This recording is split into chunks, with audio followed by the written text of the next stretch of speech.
Bora lá, então. Boa noite a todos, boa noite a todas. Sejam todos muito bem-vindos e bem-vindas ao nosso último encontro, né? O nosso último encontro aqui da mentoria prática cível. E hoje o nosso tema, né? O tema que eu vou falar, e hoje eu que vou falar, nosso tema será advocacia extrajudicial. E para iniciar aqui, eu queria saber, aqui, quem costuma atuar na esfera extrajudicial? Eu sei que vocês, quem tiver com o vídeo desligado, pode usar as reações aqui do nosso Daniel. Daniel, sim, direito imobiliário. Quem mais aqui? Quem está iniciando na advocacia? Carlos, não. Tá, Carlos. Quem mais aqui? Podem usando no chat que eu vou verificar.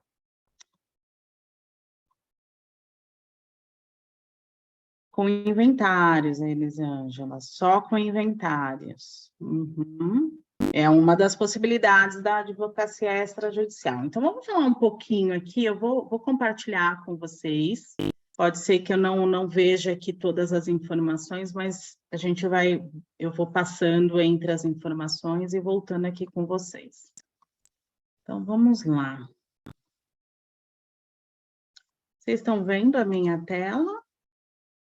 Faz um sinalzinho aí, quem quiser, quem puder ir. Se estão vendo na minha tela aqui, advocacia extrajudicial. Sim, então, vamos passar aqui. Bacana, deixa eu ver se vai passar. Então, aqui meu currículo, e depois isso, quem quiser pode mandar para mim um WhatsApp, eu disponibilizo aqui esse material, mas vamos ouvir o nosso ministro aqui falar? Deixa eu ver. Tá saindo o som, gente? Da fala dele? Verifique. Sinaliza para mim, por favor, se está saindo o som dele.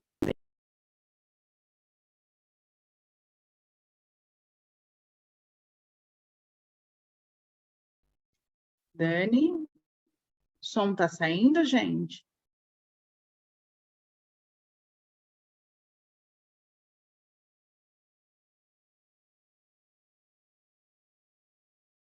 Sem som? Deixa eu ver aqui. Vamos ver. Talvez tenha aqui, vem por aqui. Vou ver se agora sai o som, gente. Eu vou colocar assim para ver se o som sai. Nós vamos ter que realizar em algum lugar do futuro uma grande campanha pela desjudicialização da vida no Brasil, porque não há estrutura, cara como seja, que possa suportar o crescente aumento de demanda, muitas vezes com demandas que poderiam ser evitadas por uma atuação profissional dos advogados, e acho que esse vai ser um novo campo profissional, que é a de composição dos litígios sem ação judicial. Eu acho que o advogado do futuro não vai ser aquele que propõe a ação, vai ser aquele que resolve sem propor a ação. Quem já tinha escutado essa informação do ministro? Quem já tinha escutado sobre o advogado do futuro será aquele que evitar demandas? Alguém já tinha escutado esse é um voto que ele dá num processo que ele está julgando, isso em 2019, 2020, alguma coisa assim, falando sobre o número exacerbado que a gente tem, né? Hoje a gente tem, eu acho que o Brasil é um dos países que mais tem processos judiciais, e muitas das demandas, quando a gente percebe, né, às vezes as pessoas falam assim, mas o judiciário é moroso. Mas quantos processos a gente verifica dentro do judiciário que não precisaria estar sendo demandado por um juiz? Quantas vezes a gente se depara com processos que estão ali em cartório, dentro de uma fila, dentro de um processo, e que efetivamente ele poderia ter sido resolvido de várias outras formas. Então, quando eu falo um pouquinho da advocacia extrajudicial e quando eu olho para esse judiciário moroso, de alguma forma, eu entendo que a gente também tem uma responsabilidade nisso. E quando eu digo nós, é enquanto advogados, né? Enquanto hoje a gente sabe que a nossa profissão, a gente acabou de ter aí vários colegas que foram aprovados na OAB, né? Muitos conhecidos, e a gente percebe esse número crescente da advocacia, e a gente percebe essa necessidade de novas soluções para velhos problemas. Então, não tem como a gente falar, olha, vamos continuar dessa forma, porque realmente, inevitavelmente, aquilo que é essencial, que é importante, os juízes não estão dando conta, porque não chega muitas outras questões para eles que poderiam ser resolvidas de outras formas. Então, vamos lá. Está compartilhando a tela com vocês? Vocês estão verificando? Porque, às vezes, quando a gente puxa aqui... Então, o que eu gostaria de lembrar aqui? Né, do nosso próprio Código de Ética. Então, quando a gente fala do nosso Código de Ética, o que ele fala? Além da Constituição Federal, o próprio artigo 2 fala que o advogado é indispensável à administração da justiça. Bacana. Mas o que ele fala que é um dos deveres, né? Quais são os deveres dos advogados? Estimular a conciliação entre os litigantes, prevenindo a possível instalação de litígios. Um ponto. Aconselhar o cliente a não ingressar em aventura judicial. Quantos processos a gente, às vezes, verifica que é uma aventura judicial? E o terceiro, aqui, artigo 3º, o advogado deve ter consciência de que o direito é um meio de mitigar as desigualdades sociais, ou seja, de buscar soluções justas, né, dentro dos instrumentos que a gente tem para garantir a igualdade e direito de todos. Então, a gente verifica que no nosso próprio Código de Ética, ele prevê que um dos deveres, né, nosso é estimular a conciliação entre os litigantes. É possível em todos os casos? A gente sabe que não. Mas em muitos casos que a gente verifica dentro do judiciário, talvez uma postura diferenciada poderia colaborar, sem dúvida nenhuma, com essas demandas. Vamos lá. Então, aqui, o que eu falo que é advocacia extrajudicial? O que a gente pode entender como advocacia extrajudicial, né? É a prestação de serviços conduzida por advogado, então, conduzida por profissional habilitado, procurando novas posturas, novos recursos de soluções, fora do ambiente do judiciário, não digo nem do judiciário, porque tem algumas soluções dentro do judiciário, mas que não dependem da sentença necessariamente do juiz, né? É o empoderamento das partes, né? Onde as partes encontram suas próprias soluções, onde as partes podem verificar e deslumbrar outras formas de solução desse conflito, né? E que se trata de direitos disponíveis. É importante a gente perceber que quando lá no nosso Código de Ética fala que precisa preservar os direitos, né, as desigualdades, a gente precisa entender quais são os direitos que eles podem, de alguma forma, ser objeto, né, dessa advocacia extrajudicial. O que a gente pode falar de benefícios, né? O que eu falo de benefícios? A gente pode falar de celeridade, né? Então, muitos casos a gente consegue resolver de uma forma muito mais rápida do que no judiciário. Primeiro ponto.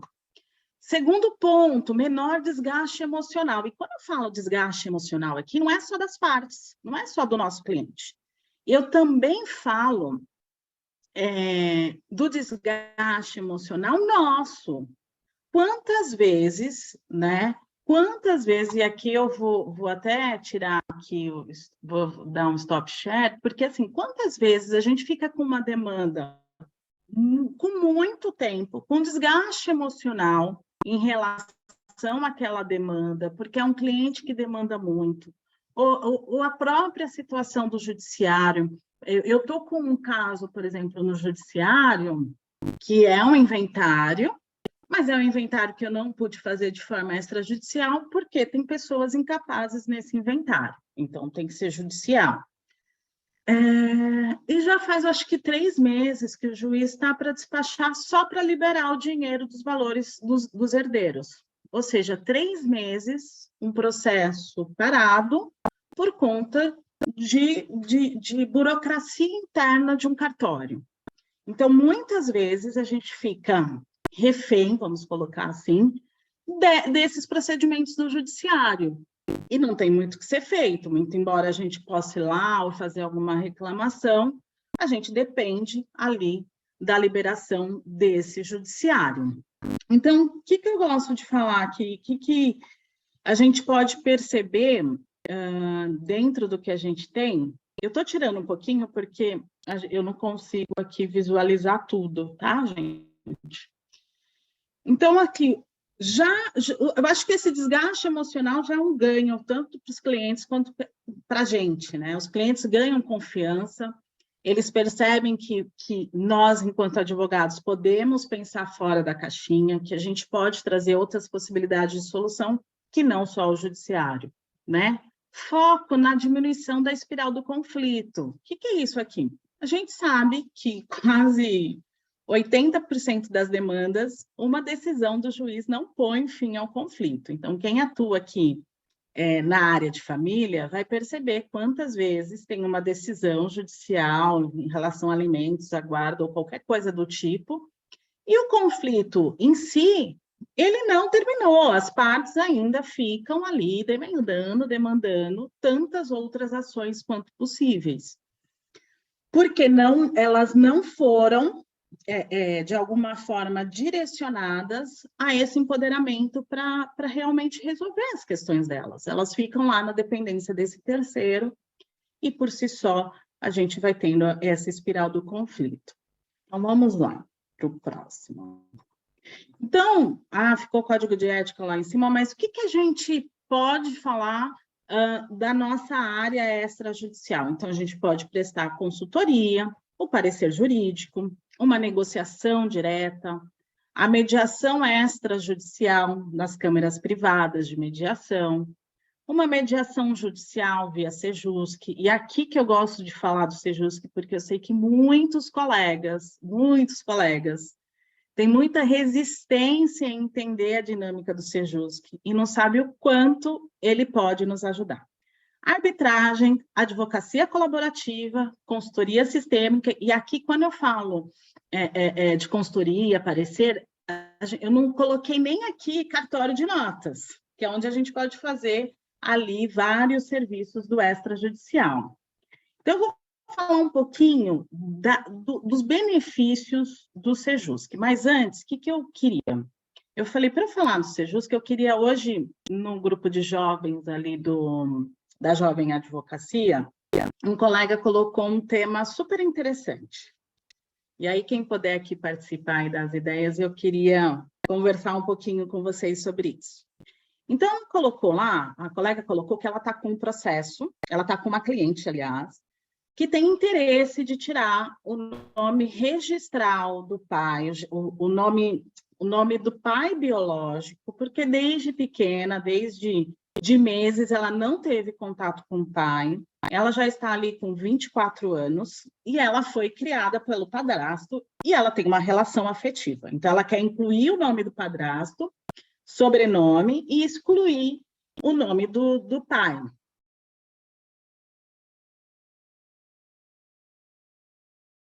Tá. Diante disso, aí aqui é a minha provocação. Diante disso, o que os colegas fariam dentro dessa possibilidade de ação? Se o cliente te procurasse, qual que seria a primeira via que vocês iam eleger? Ou quais seriam as sugestões de ingressar com o processo? Podem ligar o áudio, quem quiser falar, assim, podem ficar à vontade. O que vocês fariam aqui?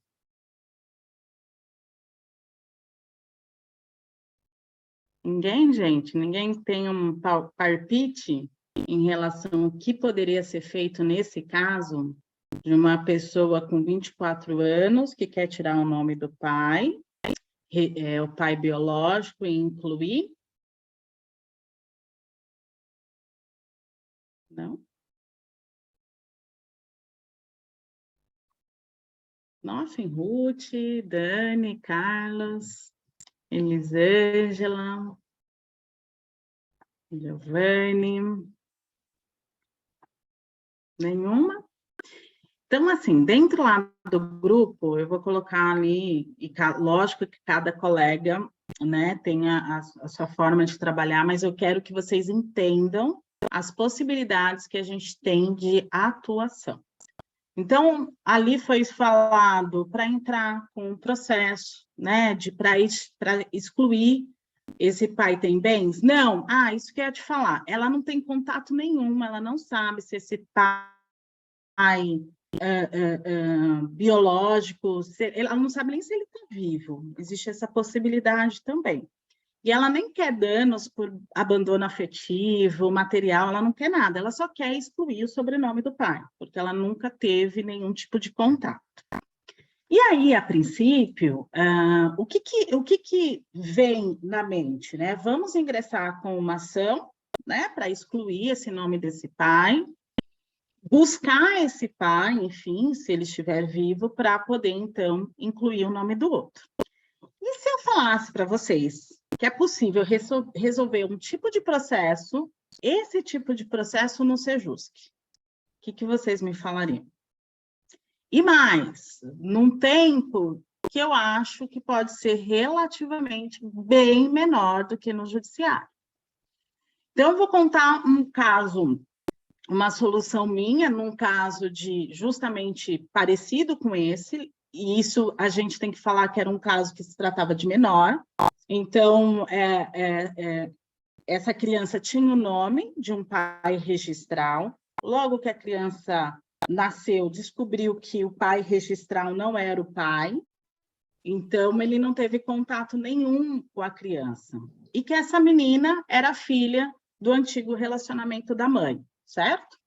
Ela já tinha uma filha desse primeiro relacionamento, então tinha a mais velha e essa pequena. Passado um tempo, com mais ou menos 6, 7 anos, esse pai me procurou e a mãe concordava com isso. Ela falava, não, de fato, ele não é o pai, né? Então, a gente precisa regularizar essa situação.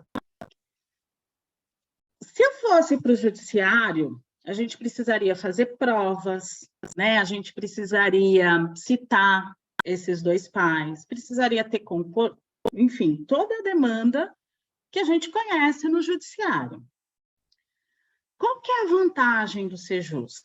Qual que é a vantagem do Sejusc? Primeiro, não existe territorialidade, ou seja, eu não preciso entrar com um processo no pré-processual. Então, para quem não conhece o Sejusc, né, o Centro de Conciliação, a gente tem dois movimentos. A gente tem um movimento no pré-processual, então é antes de efetivamente um processo, e no processual. Então, aqueles processos que a gente tem lá no Código Civil, falando, no Código falando que toda demanda, principalmente direito de família, vai passar por um processo de mediação, vai para o Sejusc. Mas eu tenho a opção, e qualquer outra parte pode ingressar, né, pode fazer uma reclamação, não é nem processo, uma reclamação pré-processual. Quais são as vantagens de utilizar o pré-processual? Primeiro, não tem territorialidade. Então, eu posso entrar com uma reclamação processual em qualquer Sejusc que a gente tenha acesso. E aí eu tenho os meus Sejuscs de preferência por conta da dinâmica, por conta do atendimento. Então, nesse caso, por exemplo, eu entrei com a reclamação pré-processual na Barra Funda. Segunda coisa importante, numa reclamação pré-processual, eu não preciso fazer petição inicial. Eu não preciso fazer todas as questões de provas, falar do direito, dos fatos. Não necessariamente não preciso fazer. Então, eu posso entrar simplesmente falando que eu quero um reconhecimento de paternidade e pedir para ser notificada a pessoa, nesse caso, não é intimação, não é citação, ela é convidada a comparecer no Sejusc, certo? Então, sem territorialidade, eu escolho o Sejusc, que eu acho mais interessante. A gente está falando de prática, né? Por isso que eu não vou ficar tanto no texto, mas a prática. O que isso te favorece? Então, eu não tenho territorialidade, eu não preciso fazer petição inicial. Segundo, e eu acho que o mais vantajoso para nós, enquanto na advocacia, antes da pandemia, principalmente, uma vez que eu faça a distribuição lá dessa reclamação pré-processual, eu preciso levar, lógico, a procuração, porque eu sou advogada, e os documentos básicos, RG, CPF, comprovante de endereço da outra pessoa, os comprovantes de informação em relação ao que eu estou pretendendo, certo? Chegou lá na hora, o que acontece? Ele fala, olha, tem uma sessão de conciliação para tal data. Se essa data não é boa para mim, eu posso falar para ele, tem outra data? Tem como você ver para mim uma data, por exemplo, às quintas-feiras? Que é um dia que eu tenho melhor disponibilidade? Gente, onde que vocês conseguem fazer isso no processo do judiciário? É possível? Não, no Sejusc é.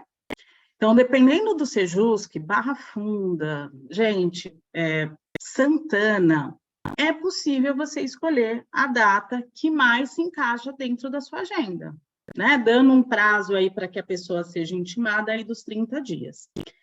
Nesse caso específico, eu fiz isso, já tinha feito uma conversa prévia com esses pais, então esses pais já estavam cientes, chamei o pai biológico, olha isso, chamei o pai biológico para fazer um novo exame de DNA. O exame de DNA no Sejusc, quando tem justiça gratuita, é feito pelo IPESP. Foi marcado um exame pelo IPESP.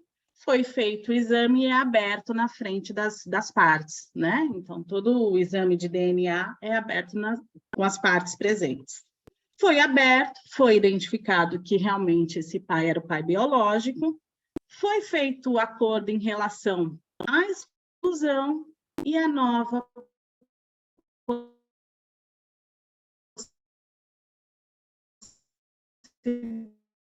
possibilidade de inclusão desse pai. O IPESP, né, com a visita ao IPESP, 3 audiências de mediação e a sentença, então, ali determinando a exclusão desse pai registral e a inclusão desse pai biológico. Vocês já tinham pensado que era possível fazer isso? Em 7 meses, vocês terem uma decisão judicial, porque uma vez homologado o acordo das partes, isso vai ser homologado pelo juiz e se torna uma decisão judicial. Alguém já tinha imaginado isso ou conheceu alguma coisa desse tipo?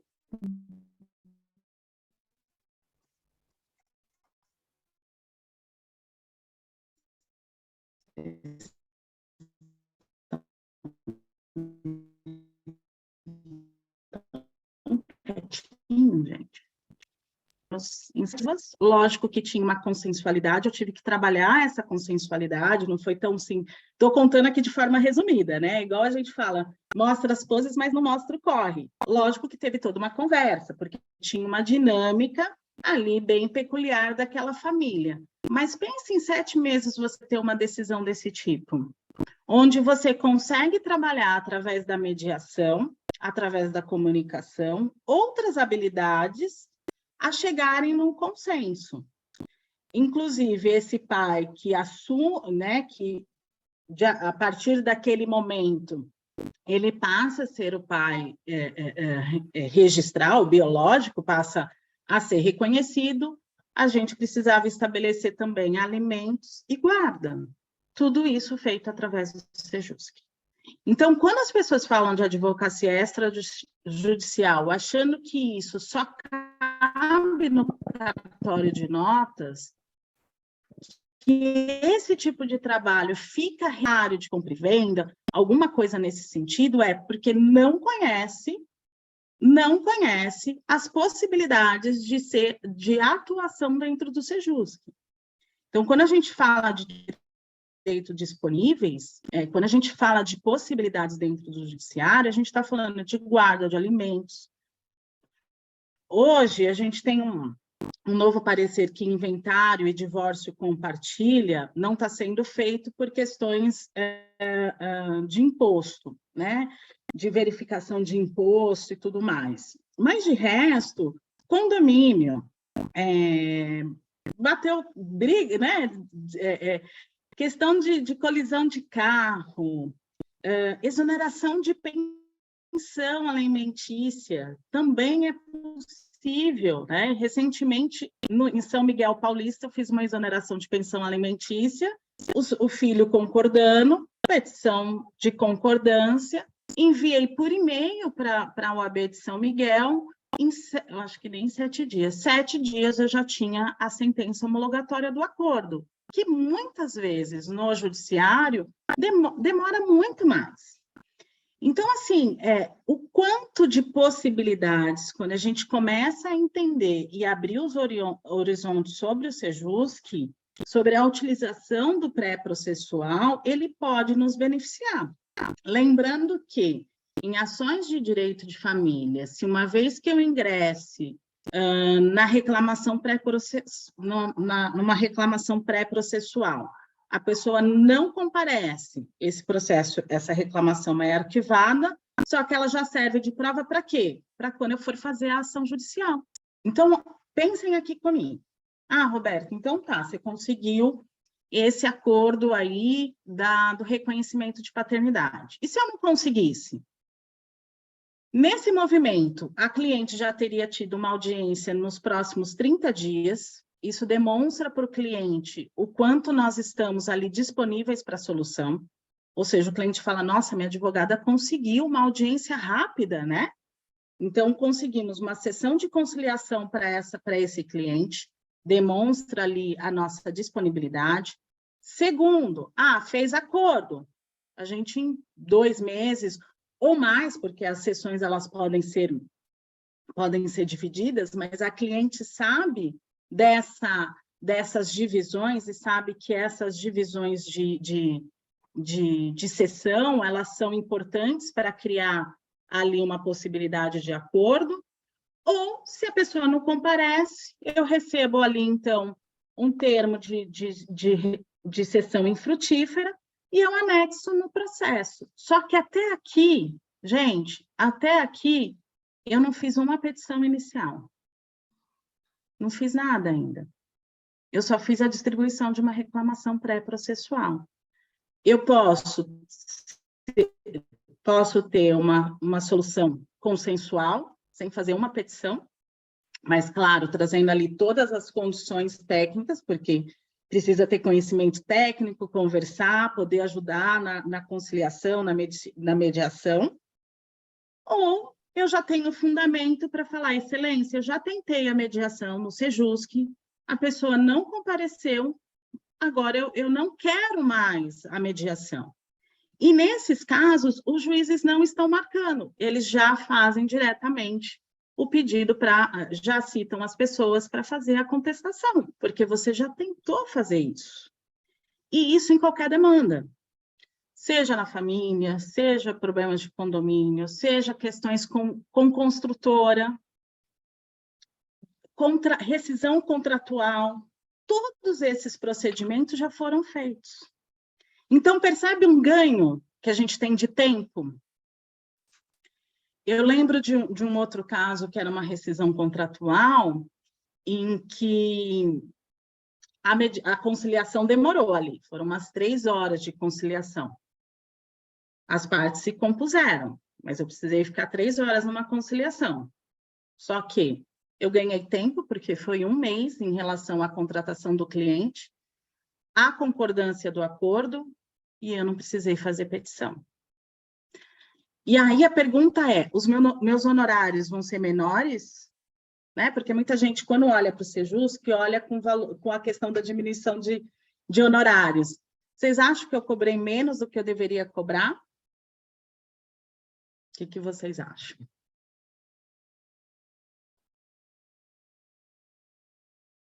Não, né? Eu cobrei o valor normal, lógico. né, Carlos? Eu cobrei o valor normal, por quê? Porque o objetivo do meu cliente, o que ele me contratou, foi alcançado. E melhor, gente, às vezes com um prazo célere. Quantas vezes a gente cobra um valor dos honorários achando que o valor é alto, fala, nossa, eu vou cobrar R$6.000, porque é um valor alto para essa demanda. O cliente paga R$6.000, mas você fica 10 anos com o processo por conta de recurso, contestação, réplica, isso. Quantas vezes você perde o seu valor hora para poder fazer esse processo? E a gente viu isso, né? Marketing jurídico, a gente viu com Afonso, com Rafael Apolinário, o valor do nosso tempo. Olha o desgaste emocional que muitas vezes a gente fica lá com um processo de 3 anos. E quantas vezes, para mim, esse processo de reconhecimento de paternidade, eu sabia da dificuldade que era para comprovação para comprovação de provas. Tinha intimidade das relações e dinâmicas familiares, não precisa vir à tona.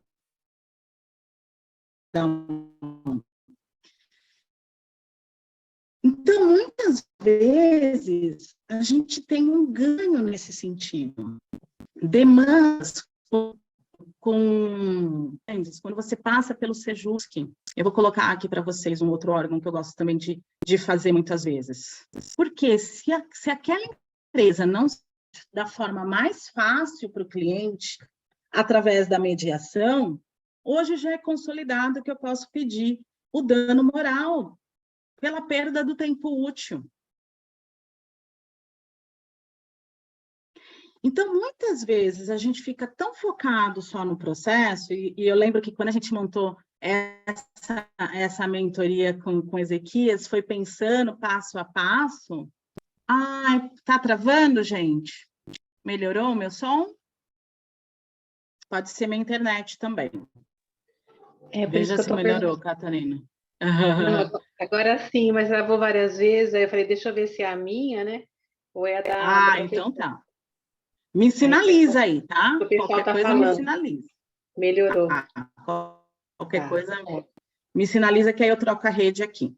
Cai um pouquinho, a gente volta, mas eu troco. Então, muitas vezes o cliente chega e nós saímos da faculdade com esse pensamento, e tá tudo certo, é maravilhoso. O cliente chega e nosso primeiro lugar de solução é: vou entrar com uma ação. Mas antes disso, a gente tem muitas possibilidades. A gente tem a negociação direta, entra em contato com esse cliente, conversa. Existe o advogado? Cessa a conversa com a parte e passa a conversar com o advogado. Às vezes você fica 1 mês, 2 meses negociando, mas você ganha tempo, porque uma demanda judicial é muito mais desgastante, às vezes muito mais onerosa para esse cliente. Então, vale a pena, de repente, perder em termos 1 mês numa negociação do que ficar 1 ano, 2 anos num processo judicial. Quantas vezes, trabalho também muito com a área imobiliária, quantas vezes eu falo para o cliente, vamos fazer uma boa negociação aqui, né? E negociação sempre pressupõe as partes deixam de ganhar alguma coisa, né? Eu abro mão de algo e a outra parte também. Quantas vezes a gente fica numa negociação extrajudicial e tem bons frutos? Então, como que eu olho para o processo, como que eu olho para o que o meu cliente traz e vou pensar fora da caixinha, dentro dos recursos e dentro dos procedimentos que o judiciário nos coloca. Então, muitas vezes a gente fica focado no processo, que ação que eu vou fazer, sendo que existem outras possibilidades, e o Sejusc é um grande facilitador. Os mediadores que ali estão são grandes aliados dos advogados. Eu sei que muitos colegas não gostam, mas são grandes aliados. Então, se eu falar para vocês de Sejusc que eu gosto muito da área de atuação, na área da família, Sejusc de Santana. Anotem, gente. Sejusc de Santana é sensacional. Eles oferecem, além da mediação, tem todo um apoio para a família, terapia familiar, vários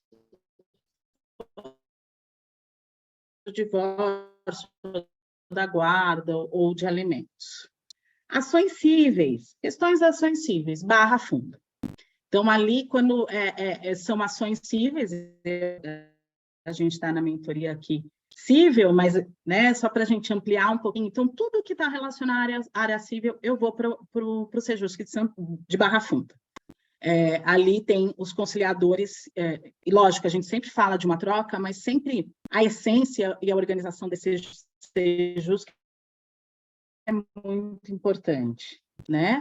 E você vai observando dentro da sua atividade profissional o que você pode fazer. Então, tem um outro lugar que eu gosto muito, às vezes, coisas diferentes, né?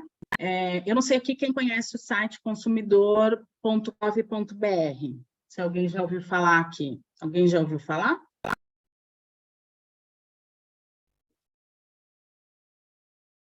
Podem mandar aqui pelo chat. O site consumidor.gov.br, ele é ótimo porque são grandes empresas, não conheço esse site, então anota. A gente foi no Congresso de Direito Imobiliário, né, Dani? E o professor, o Marcos, agora fugiu, o Kikanaga, isso. Não vou falar de novo o nome dele, o sobrenome, para não falar errado de novo. E ele falava, anota, consumidor.gov.br. O consumidor.gov.br, Kikunaga, professor Marcos Kikunaga. O que é o consumidor.gov.br? É um site onde grandes empresas elas se cadastram para ser ali como se fosse um mediador. Só que é tudo feito de forma judicial.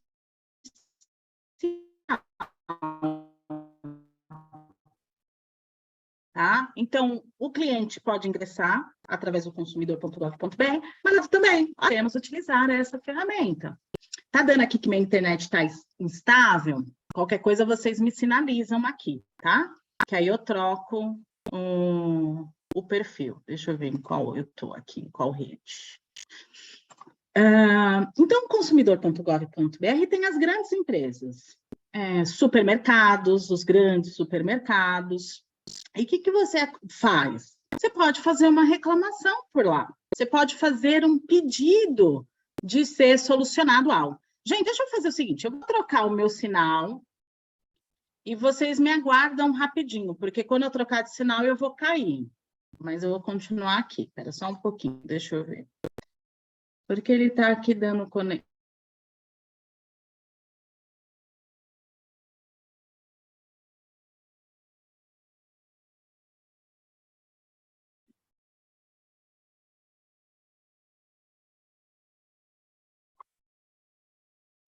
Estão me ouvindo? Verificam se estão me ouvindo, se eu já voltei. Só me dão um joinha, qualquer sinal para ver se eu voltei. Já voltou. Voltei? Então tá ótimo. Troquei aqui o sinal, qualquer coisa vocês me falam. Então, consumidor.gov.br é esse lugar com grandes empresas, tá? Então, algumas companhias aéreas e tudo mais.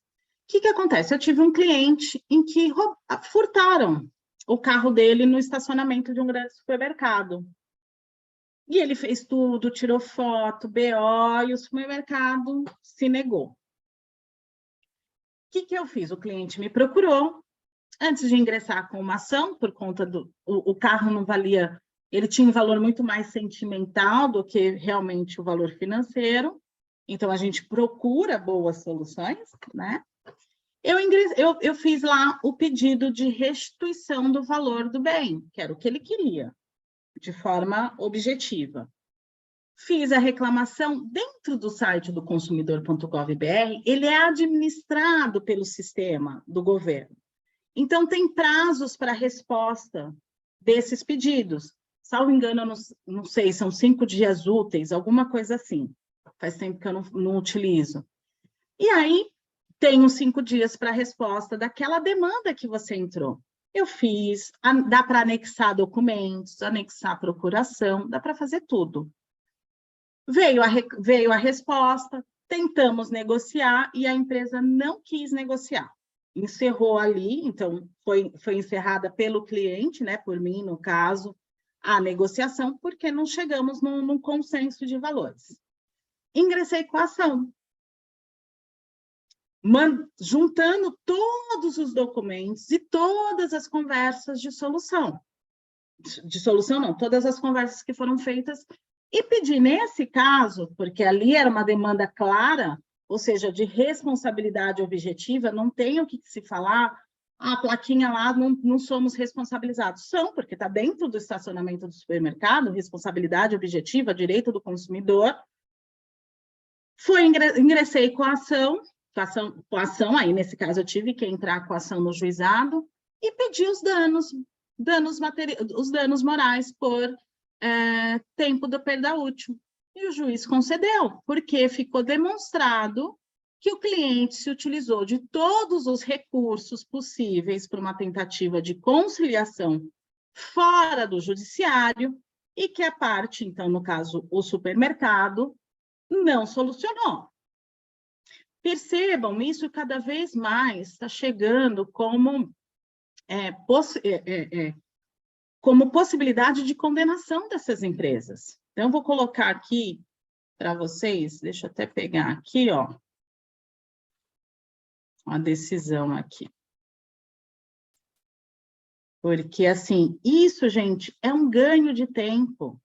É a gente usar a nossa criatividade, o nosso conhecimento a nosso favor e principalmente do cliente. Percebem que a gente ganha tempo? Eu não estou, muito pelo contrário, aqui fica muito claro as tentativas. Então, olha aqui, essa decisão aqui, ó, esse acórdão é de 2021, gente, é super recente. Falando, a tentativa frustrada de solucionar a controvérsia extrajudicialmente, protocolo, Anatel, quantas vezes a gente tem clientes com problema com reclamação na Anatel? A fim de conseguir utilizar regularmente a linha, revela a desídia da empresa. Além disso, o esforço e a desnecessária perda de tempo útil empregado para reconhecimento dos direitos do demandante, que não obteve fácil solução dos seus reclames na via administrativa. Teoria do desvio produtivo do consumidor. Sendo independente o meio pelo qual foi solicitada a solução do seu problema. Olha aqui que interessante. Independente da forma, consumidor.gov, Sejusc, qualquer forma de comunicação, e aí ele colocou aqui, ó, pessoalmente, por meio de call center ou via aplicativo, são circunstâncias que extrapolam o limite do mero aborrecimento e atinge esfera pessoal, motivo pela qual subsídia reparação por dano moral. Percebam, o objetivo não é a perda do dano moral. Não é esse o objetivo. Mas o objetivo é a gente solucionar de forma criativa, de forma pontual, célere, as questões do nosso cliente. E isso depende do quê? Do nosso conhecimento e para a gente pensar fora da caixinha. Quando a gente começa a entender tudo que está à disposição nossa como meio de solução dos conflitos desse cliente, facilita muito. Então, assim, consumidor.gov teve demandas, e muitas vezes os clientes chegam com problemas, e isso eu também gosto de sempre trazer, né? A nossa relação com os clientes é uma relação de confiança. É uma relação em que, quando a gente conquista esse cliente, ele passa a nos ver como, ok, eu tenho um problema, é essa pessoa que vai resolver para mim, é esse advogado que eu vou procurar para ter ali a minha solução, ou a possibilidade de solução para o meu problema, né? Porque a gente sabe que no judiciário tem aí as questões de provas e todas as questões. Então, às vezes, o cliente vem com uma situação pequena que, juridicamente, não vale a pena a gente interferir, ou mesmo questão de honorários, às vezes o valor 2.000, né? O valor em si para o cliente, para a gente cobrar os honorários, fica difícil. Então, eu oriento o cliente, procura o Sejusc. Dependendo da reclamação, se é reclamação com questões do consumidor, questões banco, os bancos também estão cadastrados nesse consumidor.gov.br, as famosas tarifas, as coisas que os bancos cobram, às vezes, de forma indevida, que chega a ser R$800, R$600, como que eu vou demandar num processo assim? Eu oriento o meu cliente a entrar no consumidor.gov.br. E quando ele vê solucionado o problema dele, ele fala, doutora, que bom que você me indicou, cobrem a consulta. Fala, você vai conseguir, você vai resolver, procura o consumidor.gov.br. Problema de assistência técnica de TV. Eu já tive cliente que me procurou para isso. Garantia. Entra no consumidor.gov.br. Passado, acho que 15 dias, ele falou, meu problema foi solucionado. Eu falei, que bom. Esse cliente, quando tiver uma questão, de quem que ele vai lembrar? Da pessoa que trouxe uma boa solução para ele.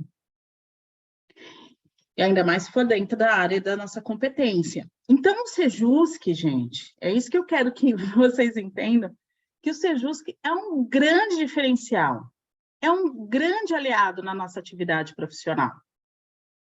Lembrem, eu não preciso fazer petição, eu só preciso falar reconhecimento de paternidade, rescisão contratual, com pedido de danos morais, qualificar as partes. Nem preciso qualificar as partes, às vezes, quando eu faço a reclamação processual direta, quando eu vou lá no Sejusc, quem faz essa informação é a pessoa que nos atende. Posso agendar essa primeira sessão e essa conciliação conforme a minha agenda. Se houver a redesignação de audiência, que pode acontecer, como eu disse, eu posso combinar com o mediador e falar, poxa, dia 25 eu tenho outra audiência. Você tem outra data na sua agenda? Tenho, claro. E troca. Ou seja, essa redesignação da sessão também pode ser dentro do horário de um dia que seja bom para mim. Quantos colegas aqui já tiveram audiências?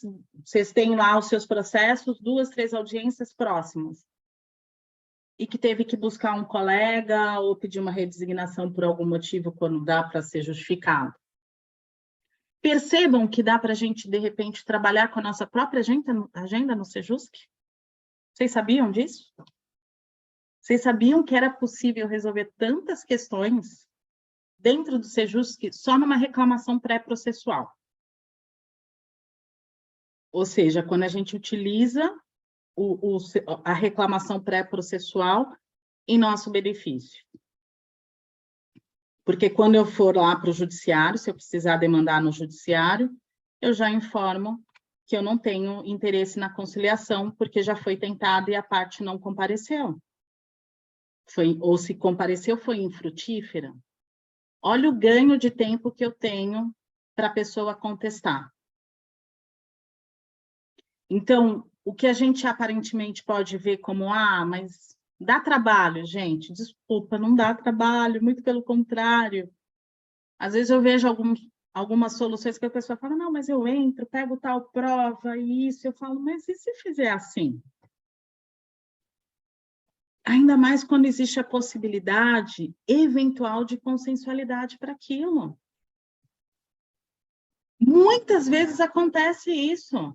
Chega na audiência, as partes entram no acordo. Quantas vezes eu já vi isso? Só que elas entram no acordo depois de você ter passado horas fazendo uma petição inicial. Horas recolhendo provas.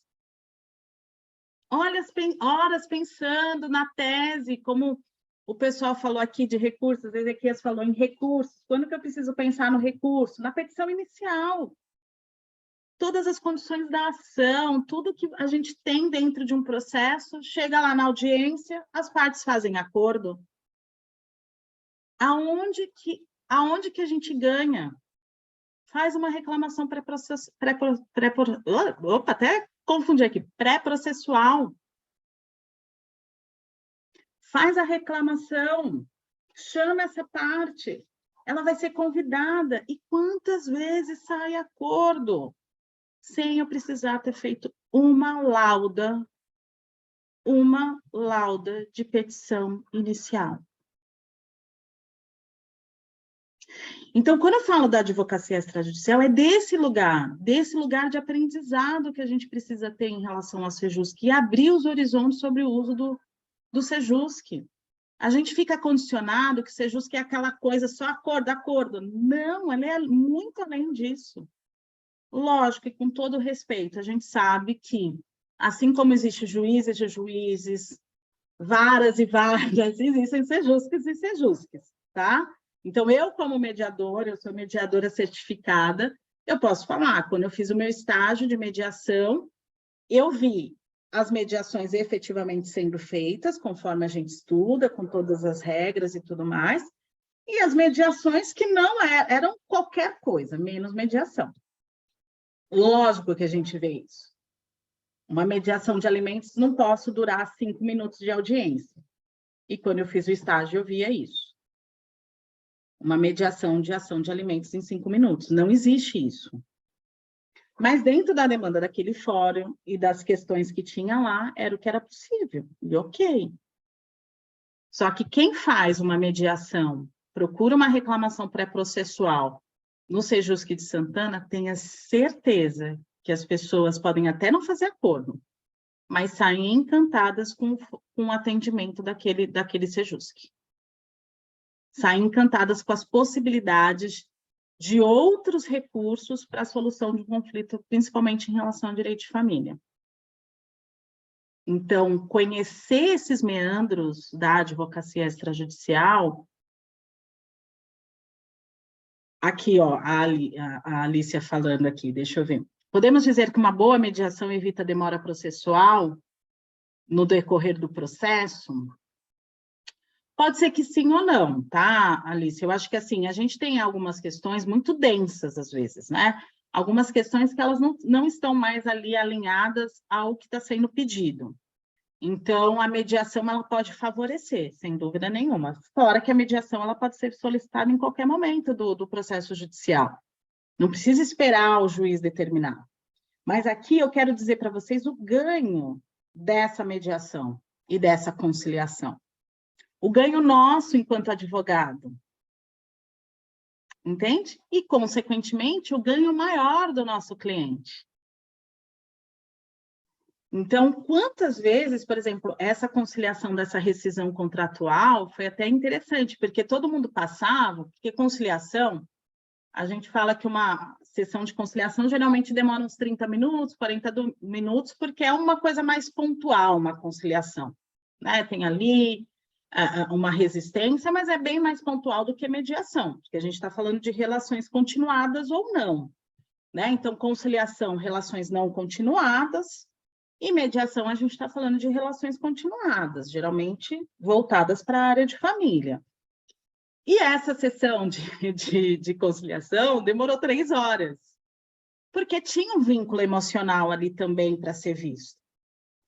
Então, assim, a mediadora, e nisso a colaboração do advogado é fundamental. Nesse caso, saiu acordo. Poderia não ter saído? Poderia não ter saído. Mas quando as partes forem para o judiciário, talvez a tendência daquela espiral do conflito que eu falei possa ter diminuído, que é o que você falou, né? Ele favorece? Pode favorecer. Pode diminuir uma espiral do conflito. Né? Então, a gente tem um ganho em relação a isso. E o cliente também ganha, sem dúvida nenhuma. Então, assim, quando eu falo de advocacia extrajudicial, é esse lugar. Cartório de notas, claro. Inventário, se tem mais, são todos maiores. Hoje, até, inclusive, alguns inventários com testamento, quando o testamento está caduco, algumas coisas assim, é possível fazer o inventário extrajudicial. A gente fala, né, ata notarial, tem um universo no cartório de notas. É maravilhoso. Só que a gente não fica restrito só a isso, gente. E é isso que eu quero mostrar, demandas que a gente levaria para o judiciário e que ela pode ficar solucionada no Sejusc. É isso, é simples assim. Outro lugar que a gente tem solução e é inovador, aí mais voltado geralmente para empresas, é a arbitragem. Então, né, tem uma lei específica que fala sobre isso, e lá também a gente consegue... Quais são as vantagens, né, da arbitragem? Eu sempre falo. A questão da celeridade, né? Ela tem... Hoje já tem uma decisão, depois quem quiser o material tem lá a decisão, uma parte da decisão, falando que mesmo em contratos de adesão, contratos de relação de consumo, elas podem ser solucionadas na arbitragem desde que o consumidor escolha fazer a arbitragem. Não quer dizer que, porque tem no Código de Defesa do Consumidor, fala lá, que são nulas, né, as cláusulas de arbitragem, né, quando você coloca lá que vai ser restrita. Mas já tem uma decisão, agora não lembro se do STJ ou do STF, acredito que é STF, mas depois eu vejo aqui certinho, falando que... Deixa eu ver, bora lá, ó. Isso, não, STJ falando aqui do ministro Luiz Felipe Salomão, no recurso, falando que, muito embora o artigo 51 do CDC fala que é nulo de pleno direito, se o consumidor escolhe a via da arbitragem, ela vai ser válida. Porque ele entende que ali não tem a questão da desigualdade na relação contratual. Então, ele não pode ir contra a escolha eletiva do consumidor. E a arbitragem, ela tem as vantagens de você determinar o tempo. Então, a própria lei fala que uma decisão vai ser dada em 6 meses. Só que você precisa buscar o quê? Uma câmara arbitral. Ela tem sigilo. Então, dependendo da demanda, e aqui quem conhece as grandes empresas, Abílio Diniz e tantos outros empresários, por que eles escolhem a arbitragem? Porque esse processo eu não consigo ver, existe sigilo, diferente do processo, que o juiz pode, dependendo para uma demanda civil, conferir sigilo ou não. E uma vez não dando sigilo, qualquer pessoa pode verificar as informações constantes nos autos. Então, a arbitragem ela tem essas vantagens, dependendo de alguns casos, ser utilizada como uma forma de opção contratual, né? E ela tem que ser decorrente de contrato, e dá para fazer um contrato de honorários, escolher na via arbitral? É possível. Você pode escolher que isso vai ser decidido numa câmara de mediação e arbitragem? Pode ser, dependendo do seu contrato de honorários, vale a pena. Por quê? A decisão vai sair em 6 meses. E uma vez não cumprida, é um título extrajudicial que você pode executar. É uma sentença irrecorrível. Em raras, né, em exceções prevista na lei. Então, como que eu olho para a arbitragem como algo que possa favorecer o meu cliente, de repente, numa orientação jurídica, ou mesmo um advogado? Quando eu coloco que todas as demandas vão ser feitas por arbitragem, seja de pedido de honorários, seja de uma demanda do cliente contra você, a gente está falando de sigilo. Então, isso também é uma forma de resguardar todas as partes. Percebem? Está ficando claro aí para vocês alguma dúvida em relação a isso? Eu gosto muito do Sejusc, né? Eu adoro. Gente, eu acho que assim, o Sejusc é um ganho, vocês não têm noção. Né? Então, aqui, ó. contrato de adesão, deixa eu colocar aqui que eu vou voltar aqui, né? Deixa eu ver se eu faltei uma coisa. Não há regra de competência nem território, que eu já falei do Sejusc. Geralmente, quem tem benefício da justiça gratuita vai continuar tendo, tá? E caso ela não tenha justiça gratuita, ela vai pagar os honorários do mediador e conciliador, que geralmente está em torno de R$60 a hora, e ainda assim é muito mais barato do que pagar custas processuais. Dependendo da demanda, as custas processuais, né? Dependendo do valor, você vai pagar muito mais. Eu adoro essa parte. Sem necessidade de criar uma peça processual, gente, no Sejusc, na reclamação pré-processual. A sentença faz coisa julgada, terá eficácia de título extrajudicial. Eu agendo a audiência mediante a minha agenda. O que eu posso falar do Sejusc?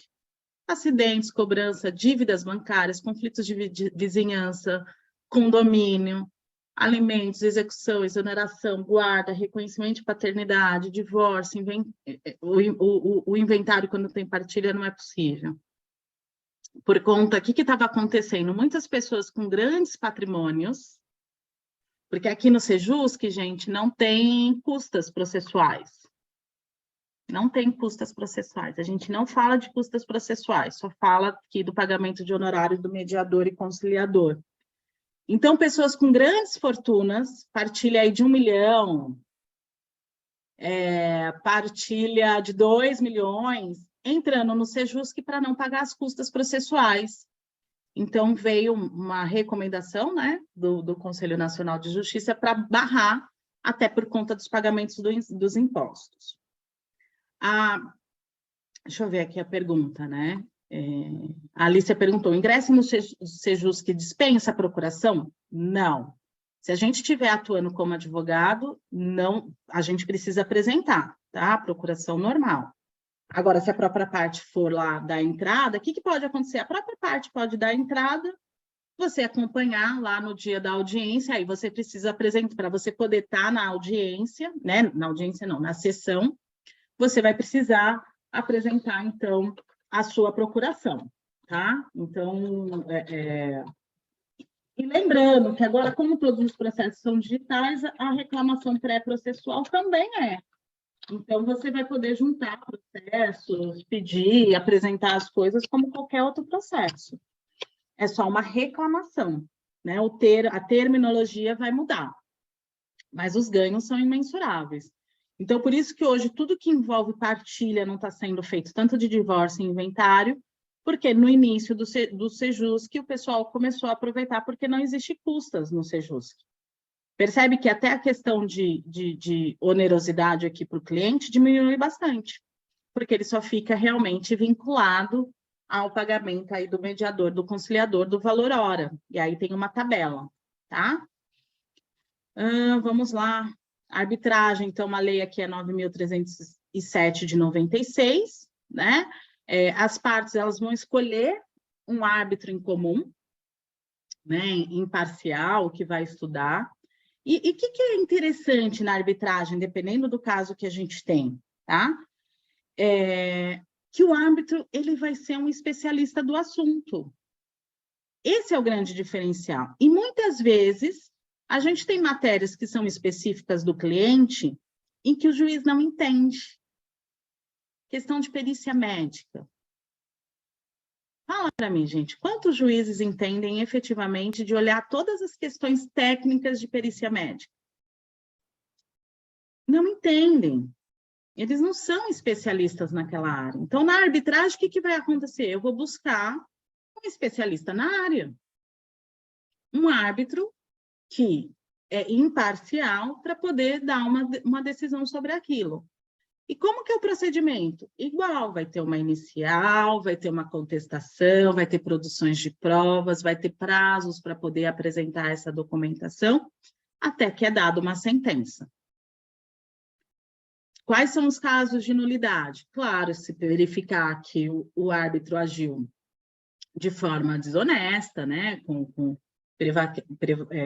deixa eu ver aqui, prevaricação, enfim, que não atendeu ali os requisitos mínimos da lei. Se ele não cumpriu os prazos, pode ser anulada. Mas uma vez dada a decisão, ela é válida. É uma decisão, é uma sentença. Então, quando a gente fala dos benefícios da arbitragem, que é pouco ainda utilizada na sua grande maioria, né? Ela é mais voltada aí para empresas de porte maior, por conta dos custos, que aí já tem um custo que vai depender da câmara de arbitragem, mas ainda assim, dependendo do processo, dependendo da demanda, você vai ter uma decisão em 6 meses. E às vezes, né, teve um caso de uma decisão que eu li, que a pessoa queria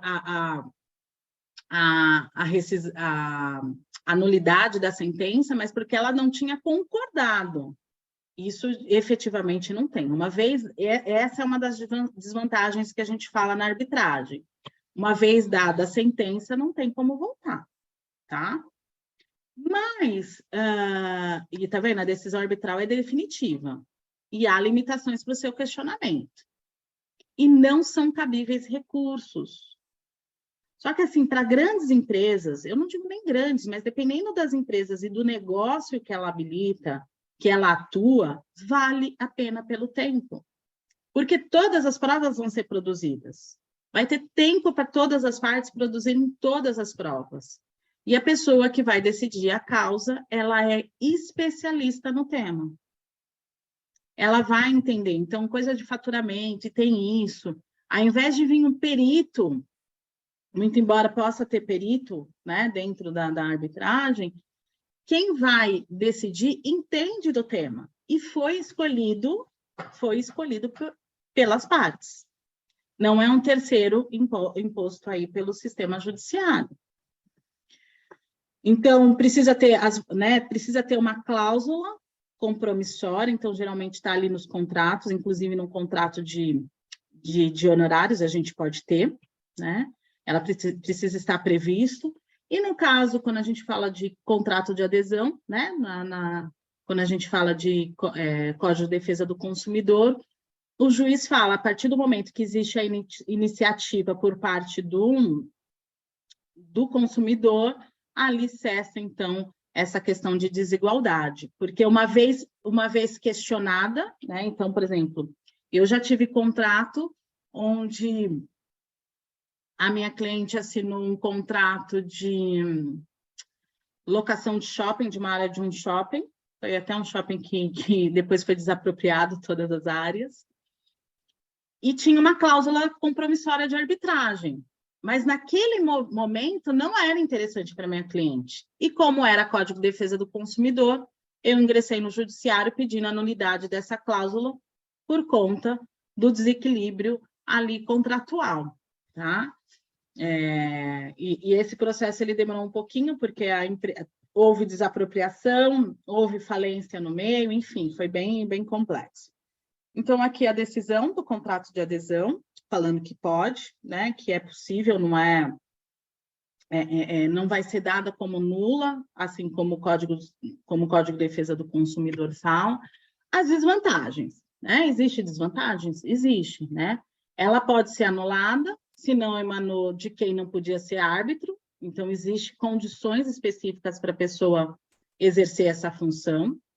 Não conter os requisitos da lei, qual que é? O relatório, fundamento da decisão. Então, uma sentença arbitral não vai ser assim, não concordo. Não, vai ter o relatório constando todo o resumo, como se fosse uma sentença, né? Os fundamentos dessa decisão, o dispositivo, o que os árbitros resolveram, né? Data e lugar que foi proferida, né? Será assinada. Então, assim, se a sentença não tiver esses requisitos, ela pode ser, então, ela vai ser considerada nula.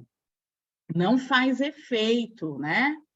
E aqui, quando a gente fala de nulidade, ela não tem, ela retroage, né? Que a gente fala. Foi proferida fora dos limites, né? Da convenção de arbitragem, porque existe ali, quando você vai para uma câmara arbitral, ela tem as convenções, todas as diretrizes, tá? Aí aqui, ó, foi comprovada a prevaricação, compulsão ou corrupção passiva, tá? Proferida fora do prazo. Olha que interessante. Diferente do judiciário, que a gente pode levar aí 3 anos para ter uma sentença, 3 meses para ter um despacho. Enfim, não é assim que acontece? A gente fica lá esperando, vai tentar despachar com o juiz. Se ela foi feita fora do prazo, uma vez sendo notificado o árbitro, ela pode ser considerada nula, né? E foi desrespeitado os princípios. Quais são os princípios? Olha que interessante, gente. Princípios a serem respeitados, né, na decisão. Contraditório, ou seja, os princípios que a gente conhece. Contraditório, igualdade das partes, imparcialidade e de seu livre convencimento. Então, a gente está falando aqui de parâmetros que a gente conhece muito bem do judiciário. Então, algumas demandas e alguns contratos, dependendo da situação, a gente pode aqui indicar para o nosso cliente escolher a questão da arbitragem. Claro, se é algo novo, é interessante você escolherem uma câmara arbitral, conhecer essa câmara arbitral, entender como eles processam. Então, quando você vai numa câmara arbitral, você vai ver os processos igual a gente tem no judiciário, com documentos, provas. Eu não sei se eles já digitalizaram, eu vou ser bem sincera, mas das últimas vezes que eu fui, existe um processinho para cada questão, divididas por áreas, por especialidades e as demandas ali dentro do tempo, tá? Aqui. Tá, aqui é um modelo de uma cláusula híbrida. O que é uma cláusula híbrida? Que a princípio vai ser feita a mediação, então as partes concordam que todas as controvérsias originadas do presente contrato serão submetidas à mediação. Então, primeiro eu vou para uma questão de mediação. Olha, a gente tem aqui uma questão para ser resolvida, e aí aqui, tá vendo, ó, nos termos que dispõe o regulamento de uma mediação, de uma câmara de mediação. Pode ser aqui, até poderia ser o Sejusc ou alguma coisa assim, ou uma câmara privada. Caso as partes não queiram fazer mediação ou não seja resolvida a questão através da mediação, todas as controvérsias originadas ou em conexão com o presente contrato, né, serão resolvidas por arbitragem. Lembrando que você vai ter aí um prazo de 6 meses para essas sentenças, até 6 meses para essa decisão sair. Então, percebam, dependendo da situação, ela se torna bem importante, dependendo da demanda que a gente está falando. Questão de tempo, celeridade. Só que eu preciso saber os custos. Os custos da arbitragem, geralmente, elas estão condicionadas ao valor da causa, ao valor do que está sendo discutido, tá? Por isso que a gente fala que os outros procedimentos, como consumidor.gov.br, que eu falei, né? Aqui há uma decisão importante, falando aqui da questão da teoria do desvio produtivo, perda de tempo útil, e isso é muito importante, né? Quando a gente está falando aí de Código de Defesa do Consumidor, de relações de consumo, ou não, né? Ou não, dependendo. É lógico que elas estão mais aqui relacionadas, mas eu já vi algumas saindo um pouquinho dessa esfera, tá? Aqui eu coloco uma outra opção que cada vez mais, eu não sei se vocês já ouviram falar, mas é da consultoria sistêmica também, né? Então, a gente fala dessa consultoria através do direito sistêmico. O direito sistêmico ele vem aí como aliado, como uma possibilidade a mais desse cliente entender o universo do seu conflito. E aí você pode procurar, né, profissionais que atuam com isso, com a consultoria sistêmica, para auxiliar ali a atividade. Ela entra também como uma forma de advocacia colaborativa, que é quando a gente tem uma demanda complexa e vem várias pessoas ou vários profissionais, né? Então, num divórcio complexo, que precisa ver partilha, que precisa ver questão do atendimento psicológico aos filhos, a gente pode falar de uma advocacia colaborativa.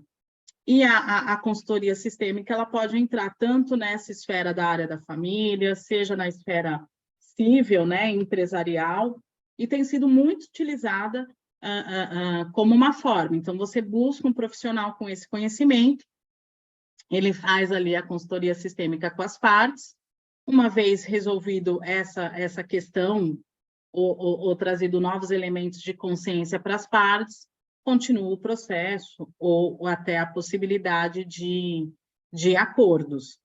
Então, o universo da advocacia extrajudicial, é isso que eu quero trazer para vocês, e já quase aqui, já finalizando, que eu estou falando aqui um tempão, é muito mais do que cartório de notas.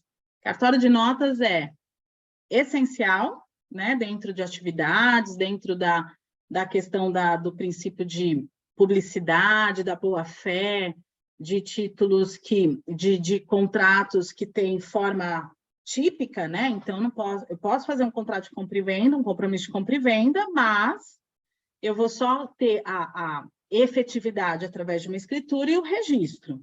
Né? Então, tem atos que dependem do cartório de notas, mas tantos outros, como eu trouxe para vocês na esfera civil, família, imobiliária e tantas outras, não precisa. Então, aqui o meu convite para vocês e me instigar vocês vamos pensar fora dos limites do judiciário. O judiciário ele está sobrecarregado. Vamos utilizar o que a gente fala desse sistema multiportas, dessas possibilidades de solução. E isso quem ganha são todos. Somos nós, enquanto advogados, são as partes que ganham ali com a celeridade, com uma efetividade, com uma humanização, né? Então, qual que era o grande problema nas ações de família que o Código de Processo Civil tentou minimizar? É quando a parte recebe lá a petição inicial, se inflama com muitas coisas que são colocadas lá. Primeiro, por entender, né? Às vezes a escrita de advogado. E às vezes porque alguns colegas exageram ali e falam, não, eu sou tudo isso, menos isso aqui. E aí a pessoa se pega nisso aqui, e quando ia para uma audiência, mal poderia ter conversa, porque ela já estava ali armada para aquilo. Então, quando a gente fala do ser justo, é justamente isso.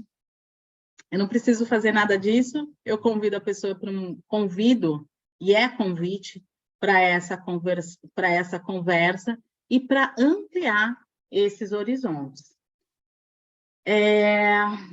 Isso é a advocacia extrajudicial. Isso que eu queria trazer para vocês como diferencial, como um plus. A gente passou aqui pela mentoria, pela petição inicial, pela contestação, pelos recursos, pelas tutelas, e todas são muito válidas, mas em alguns casos a gente pode utilizar esse conhecimento a nosso favor e a favor do cliente, né? Porque quem ganha no final é o cliente em se sentir visto, reconhecido e cada vez mais ter ali a sua solução, né? A solução para a sua questão. Gente, vocês ficaram quietinhos, eu não sei se é frio, o que é. Eu vou deixar aqui para vocês, quem quiser o material, eu não sei se alguém quer o material, que eu não fiquei muito focada no material, eu queria trazer um pouquinho para vocês essas dicas que eu acho que é fundamental, né? Tanto é que eu mandei um áudio para essa colega, eu falei, tenta localizar, porque ela falou, eu não sei onde esse pai está. Eu falei, olha, tenta usar localizador de endereço, procura pelo Facebook, pelo Instagram. Às vezes você localiza esse pai e ele efetivamente não está disponível e você consegue, de uma forma consensual, num sejus que em 3 meses resolver isso do que entrar com uma ação, gente. 3 meses você pode ter solucionado isso ou até menos. Então, vamos usar isso em nosso benefício, né? Enquanto ganho de experiência profissional, né? Eu digo, enquanto tempo, né? A gente traz mais valor para o nosso tempo e para o cliente também. Eu vou deixar, então, aqui meu WhatsApp, gente. Aqui, obrigada, gente. Eu vou deixar aqui meu WhatsApp. Quem quiser o material, entre em contato comigo. Olha, eu vou mandar o link de presença, só que deixa eu ver aqui. Eu vou pedir para vocês também mandarem para mim. Eu vou colocar aqui meu Instagram. Eu vou pedir para vocês seguirem o perfil da ESA. Deixa eu pegar aqui, que eu não consigo. Eu vou falando, escrevendo, eu não consigo. Então, eu vou falar para vocês, quem quiser também conhecer um pouquinho mais sobre... Eu vou encerrar aqui, então, eu vou só para terminar aqui a nossa gravação. Então, quem quiser receber aqui as informações, só entrar em contato comigo, ou pela ESA Itaquera, ou pelo meu perfil pessoal, R.A. Moreira Reis, e aí dá para obter o material, tá bom? Eu vou